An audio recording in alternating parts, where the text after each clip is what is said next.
Porém, o Braga marcou demais em todos os setores do campo. Ele está dando opinião aqui, a gente já bateu um papo aí no nosso intervalo, na nossa live, justamente fazendo o gancho para destacar agora mais notícias e informações do Coritiba com a TT Mota, que fala aí sobre os reforços e aqueles que já estrearam e a expectativa de chegar mais gente aí, né, TT? O Coritiba ainda não parou o ciclo de contratações, há possibilidade de inscrição de jogadores até o mês de setembro. Exatamente, Linhares. Mesmo com a janela já fechada, a gente continua à espera de atualizações com relação à chegada do argelino Slimani. Negociação que, pelo menos até agora, deu uma esfriada, né? E o técnico Thiago Kozlowski, depois da partida diante do Bragantino, foi perguntado sobre isso. Que, claro, o Coritiba trouxe alguns reforços nessa janela, já eu vou trazer até números, quanto o Coritiba gastou e tal, porque o torcedor Coxa Branca não está muito contente com os reforços que a SAF do Coritiba trouxe. Até teve gente comentando aqui no nosso chat agora há pouco que o Amodeu prometeu, né? Prometeu alguns jogadores para chegarem, serem titulares e tal, e não é isso que a gente está vendo, pelo menos por enquanto. Grande parte dos reforços que vieram não estão prontos para começar jogando. São jogadores que não disputavam uma partida há pelo menos 1 mês, 2 meses. Então, não foram prometidas as coisas que o Amodeu falou na entrevista coletiva dele lá, né? Que ele falou onde chegariam reforços para realmente já serem titulares. E o técnico Thiago Kozlowski falou, mas prefere deixar esse assunto de mais reforços para a diretoria e trabalhar a cabeça e o ambiente dos jogadores que ele já tem na mão. Ter um pouquinho mais organizados, ter um pouquinho mais de calma, não confundir pressa com acelerar o jogo, né? Você ser rápido no jogo, né? Então eu acho que em alguns momentos do jogo nós forçamos demais a bola longa, em alguns momentos do jogo nós forçamos demais um passe que não precisava forçar. Isso é natural, acontece, né? Dentro de um jogo. Então agora a gente tem a cabeça no lugar, a gente sabe o que errou e agora é dar confiança para eles, treinar bem a semana para a gente ir lá em São Paulo e fazer um grande jogo com o Corinthians. É isso que nós temos que fazer agora. Invertir a ordem, essas eram as palavras do Thiago Kozlowski, admitindo que o Coritiba teve alguns erros diante do Bragantino. São erros que ele vai ter essa semana toda para corrigir, é claro, mas como a gente já falou, o Coritiba vai, além de buscar os 3 pontos no próximo domingo, vai também buscar quebrar um tabu de nunca ter vencido o time do Corinthians lá em Itaquera. Agora sim, vamos ouvir o técnico Thiago Kozlowski falando desta questão e da possível chegada de mais jogadores para a sequência do Campeonato Brasileiro. A janela fechou, né? Nós temos agora talvez a janela internacional, né? Então a nossa diretoria também ainda ela continua mapeando o mercado, né? A gente sabe que a gente precisa ainda de algumas situações para encorpar mais a equipe. Existem alguns nomes na pauta, a nossa diretoria vem trabalhando forte nisso e a gente espera que as coisas se resolvam da melhor maneira possível, mas francamente te falando, essa é uma coisa que eu procuro não pensar, porque eu tenho que dar atenção aos meus jogadores, ao meu grupo. Que é dar atenção para os jogadores que ele tem em mão. Foi divulgado um levantamento aqui da Pluriconsultoria, onde essa empresa fez o levantamento de todo o investimento de todos os clubes da Série A nesta segunda janela do Campeonato Brasileiro. O total, os clubes da Série A, entre a primeira janela de contratações e essa segunda, investiram mais de R$1 bilhão. O Flamengo é o time que mais investiu nesta segunda janela de transferências. O Urubu gastou mais de R$92 milhões. O Atlético Paranaense aparece na 11ª posição, com R$32.400.000 de investimento, e o Coritiba é o 12º, gastou apenas R$4.900.000. Claro que esses números não são confirmados pelos clubes, é um levantamento feito e divulgado por esta consultoria. Mas a questão que fica, até queria chamar o Dalk para o debate, e muita gente sempre comenta sobre isso no nosso chat, que não o torcedor Coxa Branca entende a dificuldade do mercado, não é fácil convencer, como a gente sempre fala aqui no Bate Pronto, um jogador a vir jogar no Coritiba, um time que passou todo o primeiro turno do Campeonato Brasileiro na zona de rebaixamento, mas as contratações do Coritiba, o valor que foi gasto, realmente não agradaram o torcedor até aqui, Dalk. Isso é verdade, né? Até porque vários jogadores que vieram não estão nem jogando de fato como titulares, né? Talvez o Sebastião Gomes, que foi a principal contratação, vá se tornar titular, eu creio que até em breve, mas e o resto, né? Porque o Coritiba ele fez algumas apostas, algumas contratações, né? Por exemplo, o Fran Sérgio, né, que veio aqui muito pelo tom de liderança, muito pela questão de que o Coritiba estava sofrendo nessa meia cancha e precisava de um jogador mais organizador. Ele veio, mas ele não, até agora ele não foi o jogador que chegou e vestiu a camisa como titular, né? Ele foi titular num jogo, no primeiro jogo dele, América Mineiro. E agora meio que encaixou aquele meio de campo ali, né, TT, com o Andrei, com o Bianchi, com o Bruno Gomes. É um meio de campo que tá jogando bem. E eu acho o seguinte, sim, voltando um pouquinho aí, alguns meses para trás, talvez se o Coxa tivesse tomado uma decisão quando o Antônio Oliveira ainda era o técnico. Falei pro Alexandre e agora. Eu sei que você vai falar. Exatamente. Foi indicado e custava 25 milhões, eu acho que é para liberar ele lá no Cuiabá. O Alexandre estava me falando agora há pouco que acho que seria um dinheiro muito bem gasto. Nossa, muito. E o Coritiba não estaria vivendo esse problema hoje. O jogador mais decisivo das últimas 11 rodadas do Campeonato Brasileiro. Olha o tanto de vitória de 1-0 que o Cuiabá teve com o gol do Daverson. E olha que assim, naquela época eu até era meio contra pelo investimento, valor e tal. O Antônio Oliveira estaria aqui até agora. Porque ele joga muito com essa bola no centroavante. O Coritiba talvez estivesse ali perto de onde está o Cuiabá no campeonato. Então, e o problema do Coritiba maior hoje é o centroavante. É o cara para fazer gol. Né? É o ataque. Com certeza, o ataque no geral, na verdade, né? Porque você perde o Manga e o Manga era o seu principal jogador. Exato. Porque o Manga não era centroavante, mas o Manga era o goleador. O Manga com o Daverson, então acho que ia dar uma sintonia assim, um negócio alucinante. Eu também acho que iria dar uma liga muito boa. Só que daí dois caras fora da casinha, assim, porque o Coxa contratou um monte. Imagina Manga e Daverson, que dupla, hein? Mas ia ser um negócio. Dois caras fora da casinha. Mas sobre o Antônio, cara, o Antônio Oliveira no Atlético, na melhor fase dele no Atlético, ele fez o Matheus Babi ser um dos principais jogadores. Exatamente. Né? Que tem uma característica, claro, dadas as devidas proporções, mas uma característica parecida com a do Daverson, né? Sim. Ser um 9, mas um 9 que sai muito bem da área, um 9 que consegue construir. Exatamente. Então, assim, e foi essa a ideia com o Pinho. Porque o Pinho é um 9 que sabe construir. Ele é muito mais construtor do que finalizador. Sim. Só que o problema é que o Pinho não deu resposta. Sim, e depois que o Tio Babi agora Dalk pelo Atlético, o Antônio Oliveira também cai, né? Exatamente. Cai muito. Fala, TT. Agora, Dalk, o que não dá é colocar o Edu pra jogar nas condições que tá e nem sequer relacionar o Pinho. Independente do jejum que o Pinho vive, tem muito mais condições. Isso é inadmissível no meu ponto de vista. No meu também, TT, perfeito. Porque, na minha opinião, o Pinho tem que estar à frente do Edu nesse momento. Porque, o Edu veio contratado e tal, não sei o quê. Cara, o Edu entrou contra o Cruzeiro justamente por um acordo dos clubes lá, porque o Edu é muito bem quisto dentro do Cruzeiro. Ele não pode entrar mais até ele perder peso. O Edu... Você não vai queimar o jogador e vai ser um jogador nulo. Assim, que me veio a cabeça. O Edu devia fazer um jejum, né? O Pinho tá em jejum de gol. O Edu precisa fazer um outro tipo de jejum. O Edu precisa fazer um jejum intermitente, né?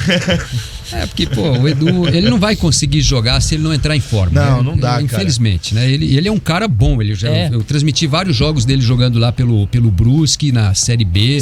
Ele é um cara letal, assim, matador, um cara oportunista. Ele é bom, ele sabe se posicionar na área e tal. Mas, infelizmente, nesse momento, pro Coritiba, ele tá muito fora de forma. Não é pouco, não. Ele tem que trabalhar muito essa questão e eu acho que o Coritiba devia afastar ele dos jogos nesse momento. Sim. E fazer um trabalho intensivo com ele de 2, 3 semanas para colocar ele em ponto de jogar. Aí assim, ele vai entrar e vai ficar no time. Porque ele só vai se queimar desse jeito. Claro, e é óbvio que não é só a escolha dele também. Claro. O cara vai ser relacionado, vão chamar ele.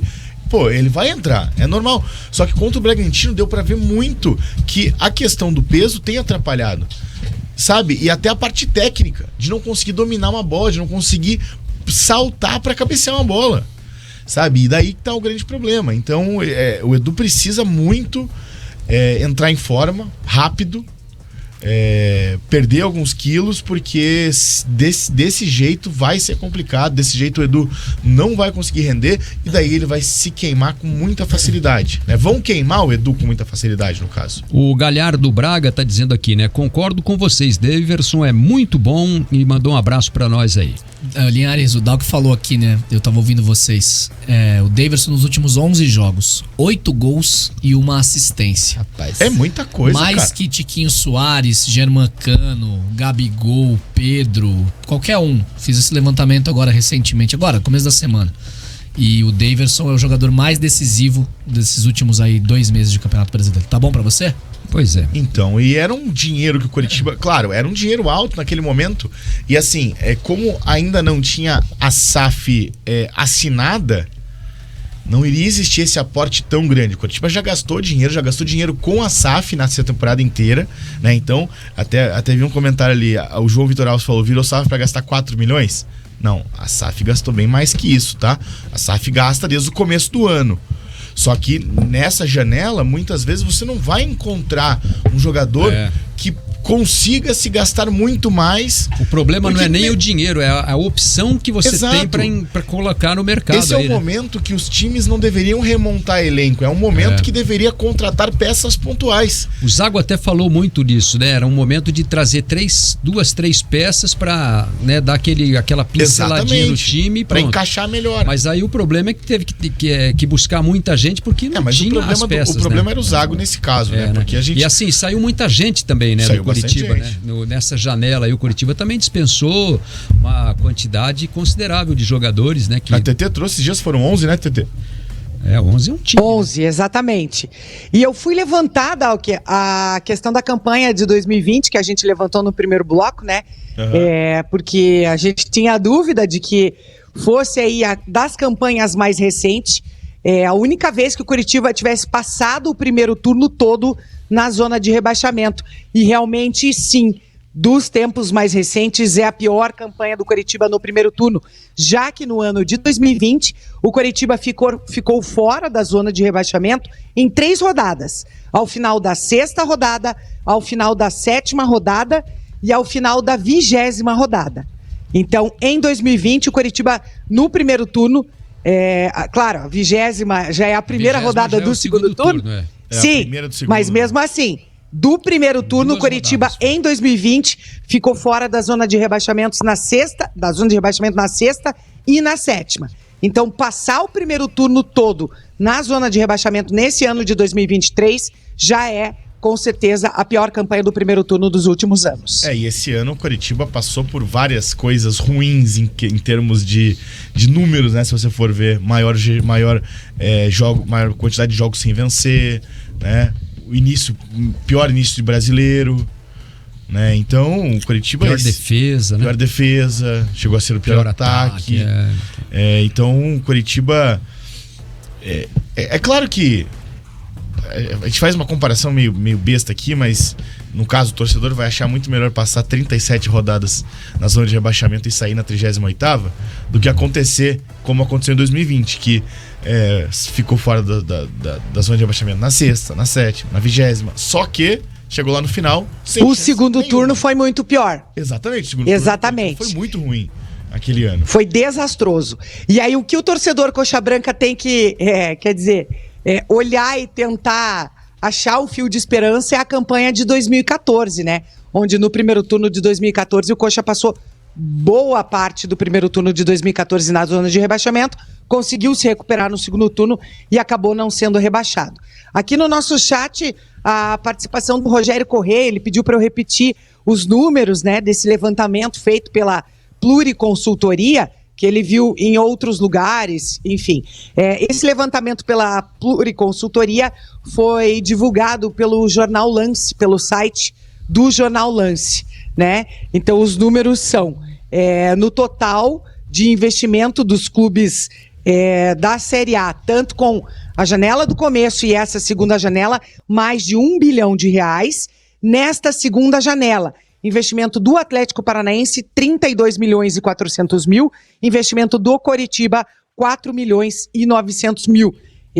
Todo o levantamento ser pode acessar lá o site do Jornal Lance, que tem clube a clube, falando quanto que investiu no total e quanto foi investido, quanto foi gasto nessa segunda janela de transferências. Como eu falei, é claro que os clubes não confirmam, né? E é ao natural, a gente vê números divergentes de site para site, de veículo para veículo, mas a média é mais ou menos essa. Um abraço. Como a gente falou no começo do programa, temos a volta do Robson para o jogo do próximo domingo, porém, suspensos Bruno Gomes e também o lateral Jamerson. Para a vaga do Jamerson, é óbvio, é o natural a entrada do Vitor Luiz, né, Dalk? Até porque é um substituto natural, o mesmo jogador de função, né? E o Thiago Kozlowski, como a gente vem acompanhando nas últimas rodadas, ele procura mexer o mínimo possível no esqueleto, na estrutura do time, de rodada a rodada. O Nascimento está suspenso e o próprio técnico Thiago Kozlowski, os dois levaram cartão vermelho direto ao final da partida por reclamação relatada na súmula do árbitro. E como a gente também trouxe a informação, ao natural, o outro auxiliar técnico, o Williams Alves, ele sim deve Curitiba na beira do campo. Agora, para a vaga do Bruno Gomes, aí nós vamos quebrar a cabeça até sexta-feira, hein, seu Dalk? Será que o Sebastião Gomes vai ser titular? Será que o Fran Sérgio ganha a vaga de titular? Eu acho que é mais fácil o Sebastião Gomes ganhar a vaga de titular, pra ser bem sincero. Ou até mesmo colocar o Marcelino Moreno como meia e colocar outro ponta, né? O Garcês foi bem no jogo contra a equipe do Bragantino, né? Foi um dos poucos que se salvou ali. Eu falei em erro de estratégia, eu teria colocado o Lucas Barbosa, principalmente na estratégia que o Curitiba adotou de ficar lançando bola pro Caio, que acabou, obviamente, perdendo todas pro Luan Cândido no alto, né? Enfim, então tem opções para você colocar um time um pouquinho mais ofensivo. Só deixa eu mandar um abraço pro Thiago Dias aqui. Enquanto a gente tava falando essa questão das rodadas aí de zona de rebaixamento, ele me lembrou aqui pelo Instagram uma situação diferente, né? Ao contrário, em 2017, o Curitiba passou uma rodada na zona de rebaixamento, a 38ª.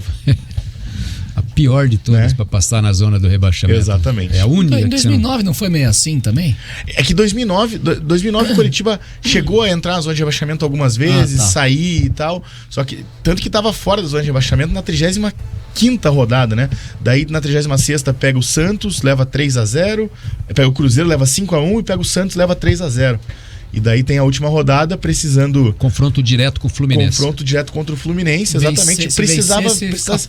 Precisava vencer, ou o empate já serviria caso o Botafogo perdesse para o Palmeiras, que disputava a vaga na Libertadores. E o Palmeiras teve aquele segundo turno horroroso. Teve o segundo turno horroroso, o Palmeiras perdeu para o Botafogo lá no Engenhão, o Curitiba não conseguiu ganhar do Fluminense. O Palmeiras abriu vantagem, foi líder durante muito tempo, aí vem o Muricy, o time começa a perder e tanto que a média histórica de 46 pontos para se salvar é justamente por conta do Curitiba de 2009, que fez 45 e foi rebaixado. Foi a única vez que um time fez 45 pontos e caiu. Exatamente, a única vez. Muito bem. E olha, o Londrina ontem conquistou uma vitória importante pela Série B do Campeonato Brasileiro. Venceu o Vitória lá no Estádio do Café por 2-0 com 2 gols de bola parada, de Gabriel e de João Paulo. O time baiano perdeu a chance de subir para a liderança da competição, onde disputa, né, Paulo, tá? a primeira posição com o Sport. O Vitória era o primeiro e com a derrota o Sport acabou passando. O Sport, na verdade, quando o Vitória entrou antes, quando o Vitória entrou em campo, o Sport estava provisoriamente na liderança, né? O Vitória precisaria ganhar para se manter líder, né? O Tubarão subiu para a 18ª posição, 2 pontos atrás do Avaí, que é o primeiro time fora da zona do rebaixamento. Aliás, que campeonato fazem Avaí e Chapecoense, né? Os dois ali o Avaí saiu da zona do rebaixamento porque venceu o Criciúma, né? No fim de semana. O futebol de Santa Catarina, né? Tirando o Criciúma, que tá indo melhor do que os outros, você vê a queda que teve o Figueirense, né? A queda que tá tendo agora Avaí e Chape. O Avaí jogou ano passado Série A. Chapecoense anunciou ontem, né? O Claudinei Oliveira, né? Claudinei Oliveira foi demitido do Vila Nova, onde ele liderava o campeonato e tal, e perdeu a liderança, despencou um pouco, foi mandado embora e agora ele assumiu a Chapecoense. Voltou, né? A comandar a Chapecoense. Vila ganhou do Juventude ontem 2-0, tá no G4, você vê, né? É loucura. E olha, pela Copa do Mundo Feminina, hoje pela manhã tivemos 2 jogos, definindo aí as oitavas de final. A Colômbia venceu a Jamaica por 1-0 e a França passou pelo Marrocos. Os confrontos das quartas de final serão Espanha e Holanda, já na quinta-feira. Esse jogo vai ser 10 da noite no horário de Brasília. Na sexta-feira tem Japão e Suécia, 4:30 da madrugada. No sábado, às 4 da manhã, tem Austrália e França. E no sábado, às 7:30 da manhã, o jogo vai fechar as quartas de final, Inglaterra e Colômbia. Então são os 8 países que ficaram aí para disputar o título na Copa do Mundo Feminina lá na Austrália e Nova Zelândia. Linha, Brasil soberano na América do Sul. Se tivesse passado em segundo, pegava essa Colômbia. Podia ter passado para as quartas. Aí é contra a Inglaterra, Colômbia e Inglaterra. O Brasil fez uma decisão de finalíssima duríssima contra a Inglaterra. O jogo foi em ano passado. Não, foi esse ano, foi em abril. Perdeu nos pênaltis a finalíssima. Podia fazer um jogo duro, chegar à semi. Olha o que o Brasil deixou de pegar. A França pega a Austrália, que é a dona da casa, né? Uma das donas da casa. As Matildas. A França que passou em primeiro do grupo, um caminho um pouco mais difícil, claro. Teve o jogo hoje muito fácil ali contra o Marrocos, né? 4-0, fora o baile. Assisti esse jogo de manhã, inclusive. O Brasil perdeu uma grande chance. Uma grande chance. A seleção brasileira eliminada ainda na fase de grupos, né? Tava no grupo com a Jamaica, com a França e o Panamá, né? Meteu 4 no Panamá, perdeu por 2-1 pra França, tomou gol no finalzinho de bola parada e não conseguiu fazer gol na Jamaica. É isso, 1h26. A Jamaica tomou um gol na Copa. Esse gol agora.